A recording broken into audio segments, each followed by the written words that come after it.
Welcome to C-Level Leadership. I'm Darren Mell. I'm not a CEO, and that's the point. These conversations are about leading from the middle, where trust, empathy, and real work actually happen.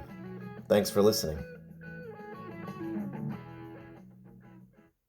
Hello, and welcome back to another episode of C-Level Leadership. I'm your host, Darren Mell, empathetic C-Level leader, and that is SEA. And I wanted to going to break this up over 2 episodes. And I wrote this in the C-Level Leadership book that I wrote about, and I titled the chapter Digital Waves Leading in the Era of AI and Remote Culture. And when you think about it, I'll ask you this question as leaders out there. Have you ever stared at a Slack or message or a DM that came in from one of your employees, someone that you lead, and it said, sure. And you thought, that doesn't mean sure. Well, welcome to Leadership in 2026 and in the digital world. And myself being like I said before, late 50s Gen Xer, I've worked in the working world when it went from in an office to where you're hybrid, and now you have to be able to lead digitally as well. And I don't know about you, but I didn't get a manual. No one sent it to me. So if SEA level leadership is about rolling up your sleeves and walking around your team's cubicles, in the old version, today's version is more like rolling through your inbox while you're wondering, like, who muted you on Zoom? Leadership hasn't disappeared. It's just gone virtual, and the tides haven't receded. They've gone online. So if you think about it, in this new world, you're captaining a crew spread across various time zones and at least 6 different levels of Wi-Fi quality. And half your one-on-ones happen while someone else's dog insists it's contributing, and the other half are interrupted by the, can you see my screen? So welcome to modern leadership, which is part counselor, part air traffic controller, and then part IT support. So, where morale is typically measured in green dots, leadership and AI can summarize your meeting before you even figure out who was muted. Leadership didn't disappear. It has gone digital. And us as leaders, if we're not careful, connection can disappear with it.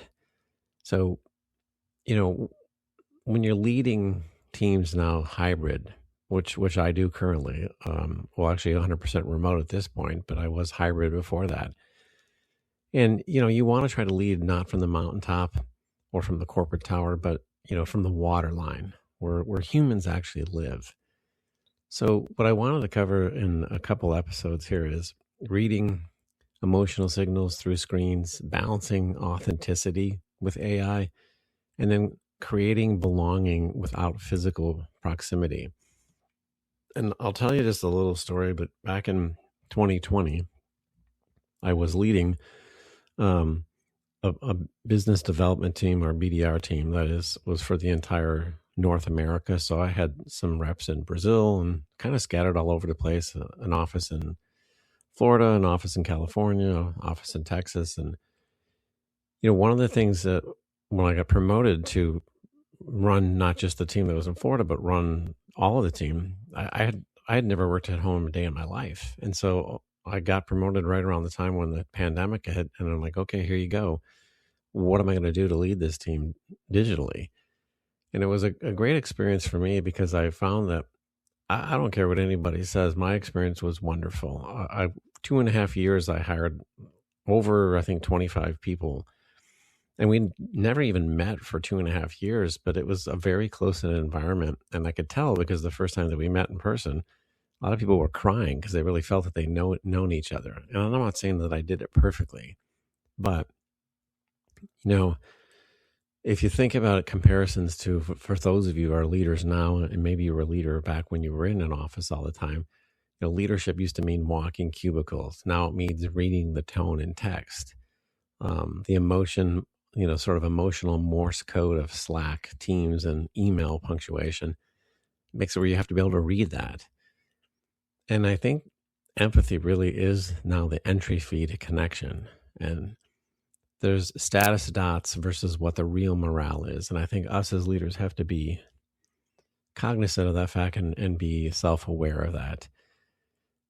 It's very difficult when you don't understand the tone of someone's messaging coming back to you until you can have that one-on-one time with them. And I will cover very detailed how to do one-on-ones.